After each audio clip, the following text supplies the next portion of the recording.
Dave, Vicksburg Daily News here with Mayor Willis Thompson. Mayor, how are you? I'm doing well. How are you this morning? Doing very well. Thank you for meeting with us and on short notice. We kind of approached you, said we want to do this at this time, and you guys made it happen. And we really appreciate the effort to interact with the public and the press. Well, you're very welcome, and I thank you for the opportunity to be able to talk with you this morning and address some issues and answer some questions. So, you've been in office, 9 months now? Just about 8 months? 8 months, 9 months? Yeah, somewhere in right there at that. Yeah. So, enough time to get your feet wet and kind of kick around the stuff and see what's hiding in the corners and so forth. So, what's the state of the city? Well, the state of the city right now, I think we need to set some priorities and really plan for the future. We came in understanding that there were challenges. Financially, we have to get our financial house in order, and we have some things underway. We got the audit report out. We're able to kind of look at just where we are and some things we need to change. That's with any new administration. You want to set the correct priorities and just make some plans to get some things done. Really goal setting at this point and looking ahead to the future.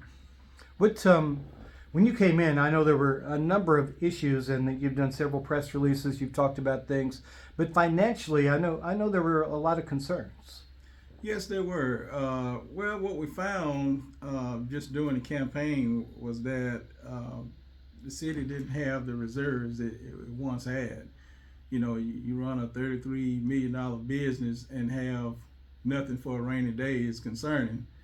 And the services that we provide, we can't continue to run them at a deficit, or we won't have that service very long if we continue to do that. So we got to make some changes, and the challenging thing is that most of the time that the right thing to do, it may not be the most popular thing to do, but you have to choose between popularity and continuity.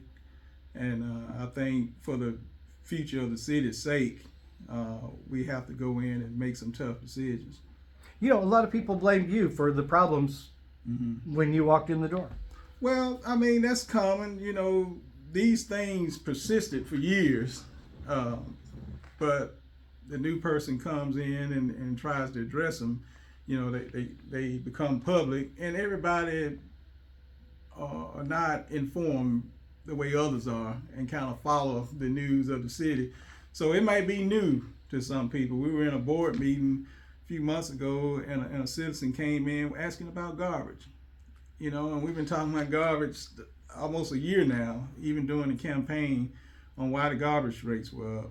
And we tried to explain that again, running the city at a deficit, not adjusting the rates, not doing what we're by statute required to do.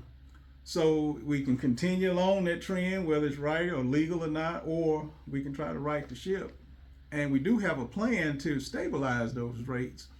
But right now, we have to be shown doing the right thing. One of the first things I did before taking the step into City Hall, I went to the auditor's office and sat down and have a conversation and shared my concerns about the city, the state auditor. State auditor, thank you. And we kind of got some counsel and insight on how to proceed and some options we have, but there are just some things we're going to have to do. And a big part of what's needed in many things, I think, are to come is just that educational component, to be able to offer opportunities to explain what we're doing, why we're doing it, and just be available to answer the questions of the citizen. That's why sometimes we'll stop and have people explain things in the boardroom, and I entertain calls and visits, and pretty soon we're going to have some meetings to do the same thing. But there's no one way to reach everybody, so it has to be a multitude of things that you have to do. But I think it's pertinent upon this administration to keep the public informed. Keeping the public informed, Shad White deficit, I want to touch on all three of those. When you walked in 2017, my understanding is we had a substantial surplus. Mm-hmm. Do you remember how much that was? Leaving office in 17, it was roughly between 6 and 8 million, I would say. Six and 8 million extra dollars, not attached to a budget, just money for a rainy day. If a bridge caved in, whatever, we had assets in reserve. And then 8 years later, we're running the budget at a deficit and have exhausted that $6 to $8 million rainy day fund. Is that an accurate statement? That's right. That's accurate. And then you said you talked with Shad White. Did he come and look at he and his office? Did they spend some time looking at the numbers for the city of Vicksburg? Well, I met with his office just with some general questions on how to proceed with the concerns that I had. Didn't go with any information or trying to file anything, but just really proceeding with caution and just asking some questions on some things we can do as far as our internal procedures. That's one of the things I want to put in place very soon, is bring some ideas to the board about internal controls. Some things we can be more transparent about. Maybe some new reports we need to put in the city clerk office so that what we're doing can be followed. We can ask the right questions, and those who desire to know can know the status of the city based on our spending habits, our day-to-day balances. It's some things I believe we can do to be more transparent. So again, the public can be more informed about how taxpayer dollars are spent. The financial arm of the city, are we going to survive? We'll survive. Yeah, we'll survive. I mean, we're going to do more with less. We're going to cut the spending. One of the ways we got to where we got to was just spending. So we have to put some controls in place and just do the things that are necessary, and set some schedules for other things, and just really invest in things that are prudent to the city. We should be constantly investing in our infrastructure. That's one of the things that new development is looking for when they visit your city and want to see what you have. They want to see a city that's being taken care of, and if we get the infrastructure right or address those things that's needed, we'll be in better position to accommodate industry when they arrive. And that's not flashy, fun stuff. That's not sexy stuff that makes front page. No, but it's critical to the operation of the city. Well, it's critical. You got an operation like AWS that looking at Vicksburg, they're looking at the assets you have, and they look at can we get power to our facility?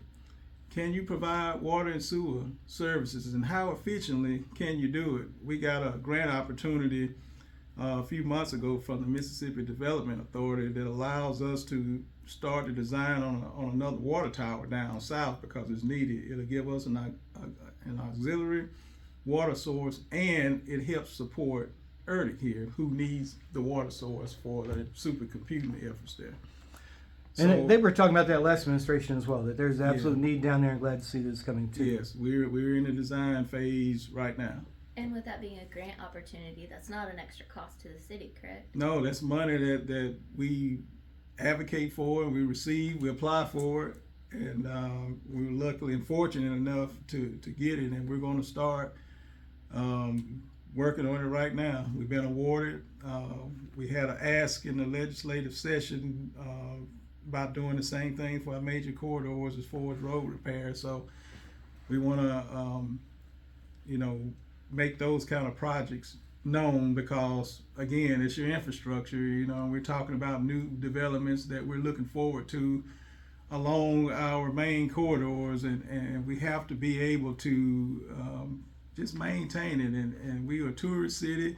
We have one of the most visited assets in the state of Mississippi, if not the most visited access, and we have to plan and build around that. So those kind of projects make sense. Those projects create opportunities for other projects. So we just got to continue to plan. Speaking of projects and things with roadways, a lot of people are complaining that the roads, you can't see the stripes at night, and that there's a lot of things that have not been maintained for a long time, over 8 years now.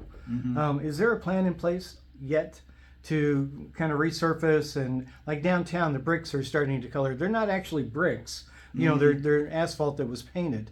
Now that paint is starting to fade after 15 to 20 years. Is there a plan in place for that yet? Yes, sir. There's a plan in place to address.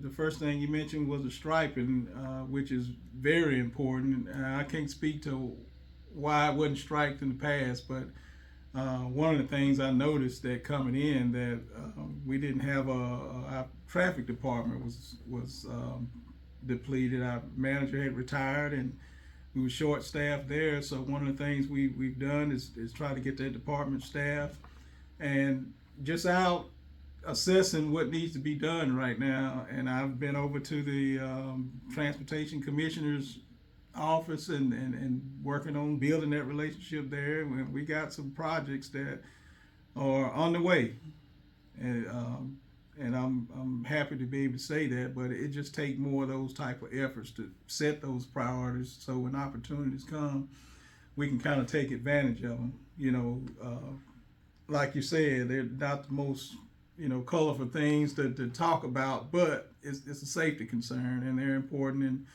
And these are things that the average resident can see and understand and know the value of them. So, we have to continue to make those type of plans so, we can get, notable things done in the city. Is there a time frame for road striping? Not really. It's something we plan to address within a few months. An exact date I don't have yet, but it is in the planning stages. Another issue that people talk about a lot is littering. Yes. And it's city and countywide. It's nationwide, but it's a problem. Do we have a plan? Well, the problem with littering is that, a few months ago we did a city cleanup. We identified some areas in the city and we went out and made a significant effort. And, it only takes a weekend and you see stuff back out on the street. So one of the things we got to do is enforce our ordinances more. And the hard thing about that is actually catching people doing these things. But we also taking a proactive measure. We're going out ourselves and holding more opportunities for community cleanup days and just really leading by example by showing the public that this is something that we're doing to beautify our city because we care about the integrity of our city. And, with that, we hope to inspire just the average citizen that it's all of our responsibility to keep our city beautiful, keep our city clean. Do we have, does the state of Mississippi allow cameras to catch people littering and then sending, like those electronic tickets? Some states you can go, you run a red light, it takes your picture, you get a ticket in the mail. Does Mississippi allow that, or because that's something we could do locally? Well, we can definitely find out. I would think anything you catch on video could be used as evidence. We've used cameras on the investigative side when solving crimes. So I'm quite sure that would be an infraction on the law as well.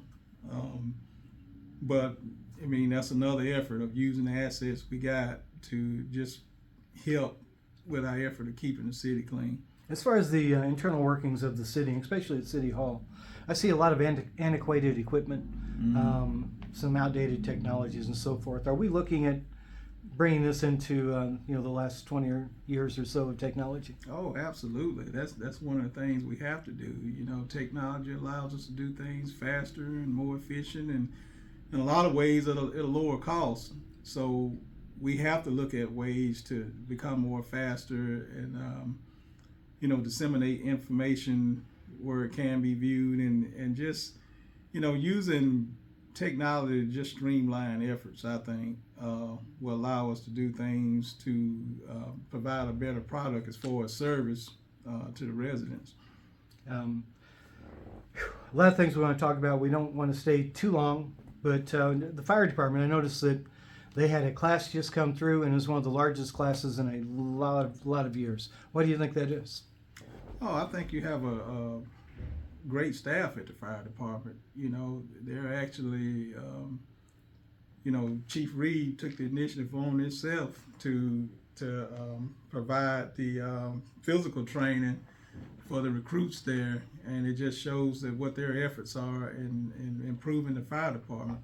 I think they're doing a good job recruiting, being out there, kind of finding the right people that want to be a part of the Vicksburg Fire Department. I think the morale is up there, and people want to be a part of the department, and and the firemen themselves and the firefighters themselves are, just excited about serving the Vicksburg community. There's a lot of great things happening at the fire department. There's a lot of things they do that the average person may not even know about. Highly trained individuals, great place to work at the city of Vicksburg, and I just think it's just a testament to the leadership that's over at the fire department. The Vicksburg Police Department has also gone through a leadership change. How's staffing at the police department? Well, we're improving our numbers as far as hiring on officers. We came in and we did a entry pay raise to recruit more qualified officers. One of the things we found that we're just losing officers to other cities, and I know pay is not the number one driver with most people, but it's important, and we have to be competitive. And I think Did you say pay is not a driver for people? well, it's not the number one. It's not the number one concern. I think when people go into an environment, you want to be compensated well and competitively, but you also want to be in a place where the morale is good, the leadership is good. You're in a department that's going in the right direction. You're in a place where you can grow. You're in a place where you can, kind of sharpen your skills. And you want to be a part of a good community. So there's a lot of things to address to ensure that we're able to retain and recruit qualified people. But one of the things we saw on the front end that was needed was try to make the pay more competitive. So I think we're moving in the right direction. And what is the state of the police department? Let me ask you, let's start here. Do we have a crime problem? Well, I think you have a crime issue in every city. What crimes you're talking about? We have a lot of domestic issues that happen around the city. We want to be able to show a stronger presence in the city at all times, and on the interstate, through the city, day and night. I think the people that live here and visit here would feel a lot more safer with a stronger police presence. So I wouldn't say that no, we don't have a crime problem, but I will say that we have a department that are putting forth the right efforts to solve crimes when they happen. Some things that happen or be out of our control as far as knowing what people are going to do before they do them, but what we can do is put some preventive measures in place, in which we're doing. And as we're able to build our staffing model, I think with the things that are in place and the leadership we have, we can be able to expand our coverage around the city. And when you say coverage around the city presence, you're talking about a lot more police officers on the street. That's right. That's right. We want to see officers in your major corridors. We want to see officers patrolling the neighborhoods. We want to go back to community policing. One of the things we did was reinstated the juvenile division, because I believe that we do have an issue there. But it's all over the country that we're seeing things happen with juveniles. But we want to put some preventive measures in place, so we'll be able to reach people where they are and communicate with citizens and nonprofit groups and see how we can better have prevention programs that would help some of our troubled youth in our city. We've had several fights that have made their way to social media, including one from St. Louis that just happened to be on Howell's Ferry. Right. We got blamed for that one. But these fights cause people concern. They see violence, and it reminds them that we have a violent element to our community. Yeah, and it's unfortunate to see things like that, and I don't find it entertaining at all to look and see that happen in a public space like that. So we do have people in our society that handle their differences that way, you know. And even when we're talking about responding to them with police presence and force, you know, that's another element of danger we're putting them in by having to respond to something like that. But it's necessary. It's a trend we see that's happening among just society. You know, people show up at public spaces for the purpose of getting into an altercation, and I think it's better ways we can solve our differences. So there's a lot of pieces that need to come together for that problem. But we want to make sure that our officers are well trained and know how to respond, and we create environments so they can respond in a safer manner. So that's going to require some things, decisions we'll have to make, changes that we have to make in our communities, such as curfews. You know, if we see that there's problems happening in a certain area at a certain time, we have to make the changes. Will it be popular? Probably not for some, but again, I think it's more prudent that we do the right things for the safety of everyone. Tell me about the cameras. We have the NOLA cameras, and then we have other cameras that have been used by the city. Are we in good working order? How many do we have? What's the situation? Well, we are in good working order as far as NOLA goes. We have been in communication with them. I think with any piece of technology, you know, maintenance is always going to be something that's needed. Just upkeeping what you have and make sure you're doing the proper maintenance to maintain those systems. I think we're in the 70s range with the cameras we have. I have to confirm that, but we are in the process right now of rolling out more cameras. And as far as the technology goes, I think for the most part you have several vendors that provide same type of technology. It might be a different name, but the technology is pretty much the same. So we have some leeway there, or trying some newer equipment and technology. And we've also applied for grant funding and been awarded that allow us to roll more things out there, like license plate readers and things like that. So allow us to be able to really zero in on just solving just the investigative part of law enforcement. You know, we might not see it or be there when it happens, but we have a avenue for investigations of solving issues as they arise. And so we have 70 operating cameras, or somewhere in that range, more on the way. And are these cameras catching things? Like we had the fight downtown a couple of weekends ago now, where fights were going on for a good little while, 15 minutes or so, and then finally someone fired a gun into the air and the crowd dispersed. Did that get captured on camera?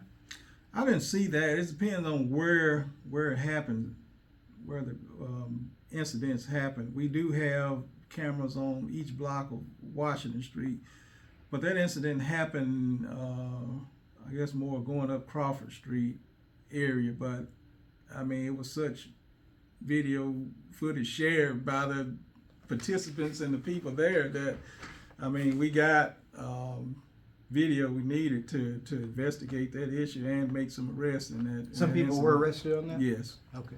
Yeah, I don't know if we ever got that information. No? Mm-hmm.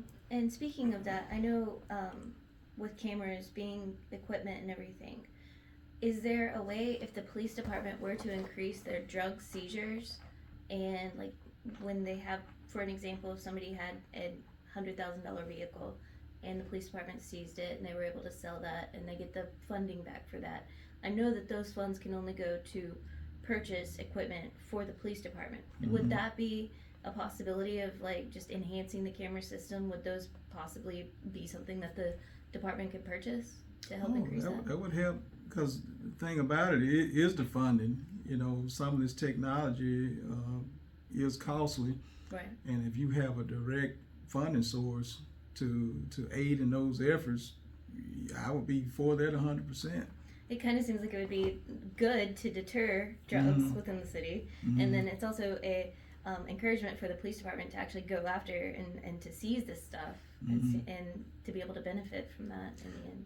Yeah, it helps in investigations. Right. You know, we have to understand that the camera don't stop anything, Right.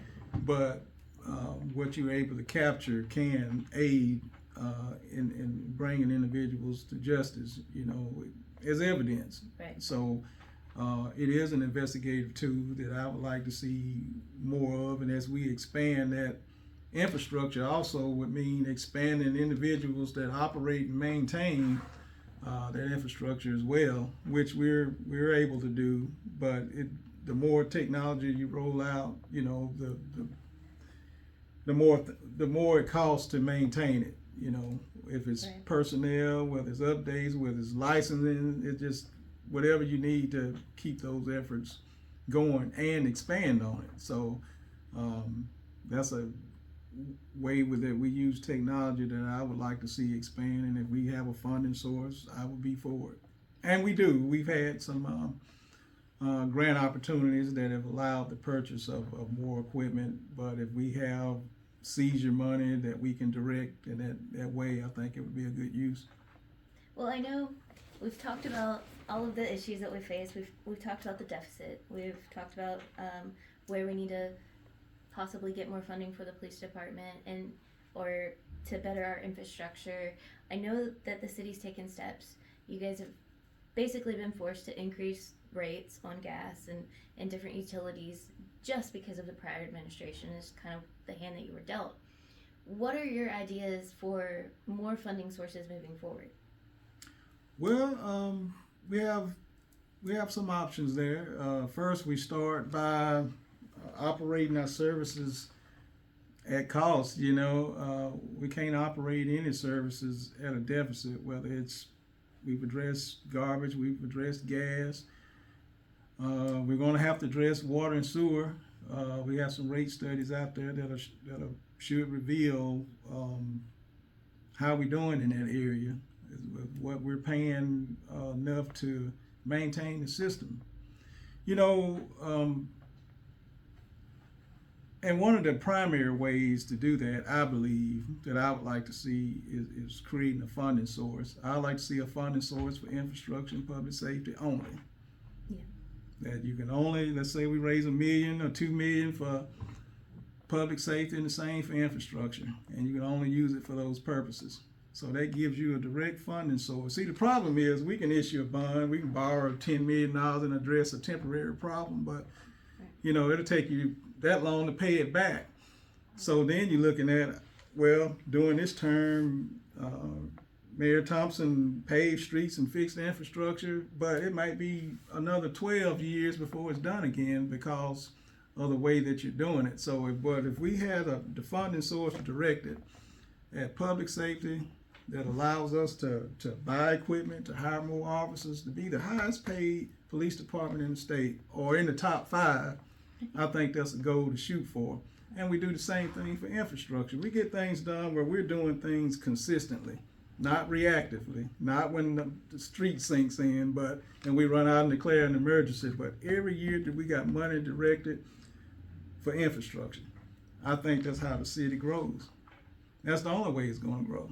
Do you think the investments made by, I know Entergy made an investment and then you have AWS coming in, are those the types of funding and investments that you see that could really potentially help get to that point where we have those funding sources? It'll take time, but eventually that's what you want, and that's why you create these type of opportunities. So you continually invest in your city so you can attract investment to the city. You want to keep, the taxes you're paying low. So it would be an incentive to come to the city of Vicksburg. But at the same time, I think in the meantime, I think you still need a funding source directed at those areas. And so you can just keep the train moving. Every year something is getting done. Every year you got a list of streets that you're paving. Every year we expanding water and sewer service. And I think that also creates less of a demand on the taxpayer when we can do that, and we keep the city growing, we address problems, and we move in the right direction. And this outside of general fund, it's outside. We won't have to, rob Peter to pay Paul. We have a direct funding source of revenue that address the most critical areas of the city, and those two areas are public safety and infrastructure. Absolutely. Sort of like what's the old fairy tale about the hare and the tortoise? Yeah, The absolutely. steady progress. Absolutely. We have to be steady. We have to be steady. You know, if we can create a capital improvement plan that can expand over 10 years, where in each year you got notable things being done, I think that's where we need to go. Absolutely. We've had one last thing. We've talked about taxes and so forth. Do you foresee a tax increase as far as the tax rate? Well, I think you have to take a look at everything. You know, the last time we've had a increase was what, in the 80s? And you think 94, about, I think. yeah, well, something like, yeah. Yeah. But it's been a long time, and other cities have done it, being more progressive to raise revenues to take care of the needs of the city. Now, I'm not proposing that we do that right now, but what I'm saying is not a bad thing when you can show people what are you getting. If I gave you a scenario where, for example, $150,000 home, and you increased it 2 meals. So what would the property taxes be? And you can only tax 10% of it. So, you know, you're looking at a few $100s a year, broken down over 12 months, maybe less than $10 a month for the average person, based on your property value. You know, some will pay a little more than others. But it's not, are we paying more money? I think it's, what are we getting for this? If I asked you, let's say your net change is $5 a month. So if I told you for that $5 a month, we have a budget where we can hire 50 more police officers, and we can raise $2 million to spend on infrastructure. So then you have to see, okay, you have to consider then, you have something to weigh. I'm not just asking you to pay more money, but I'm asking you to consider what a possible increase can yield in a return. And being a municipal government, that's where our revenues come from, property and sales tax. And we're fortunate enough in some legislative sessions to receive funding to address different things, but you know, that's not all the time, you know, and it's a big effort going forward trying to, you know, make your needs a priority versus everybody else that have the same needs. So I think in a way you have to have the conversation of what that would look like if it was on the table, but I don't see that as a bad thing. As a citizen and taxpayer myself, you know, that's probably lunch money. And especially, you know, if you do consider, you know, we've started the juvenile program trying to reach these kids, and then you look at the number of shootings and the possibility of these teenagers that have lost their lives. If you had extra officers, and that $5 a month from that person potentially could have saved that kid's life, just by having more people. And I mean, I think yes. That's a very valid point, you know. Well, I think you look at, you know, if you got more manpower, that seemed to be the thing we're talking about, and you can get to the point where you're competitive and you're the place good officers want to come, because we want good officers. We don't want just anybody. We want qualified people with a good reputation that want to serve the citizens of Vicksburg. And when we find such people, we need to be able to retain them. So I believe that if we got the funds necessary to expand our workforce, I think it would make the citizens of Vicksburg feel a lot safer. We have a stronger presence. We have a lot more prevention.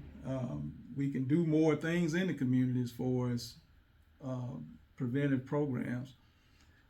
And that makes a difference in being a place where people want to come and work and serve as, you know, the city of Vicksburg.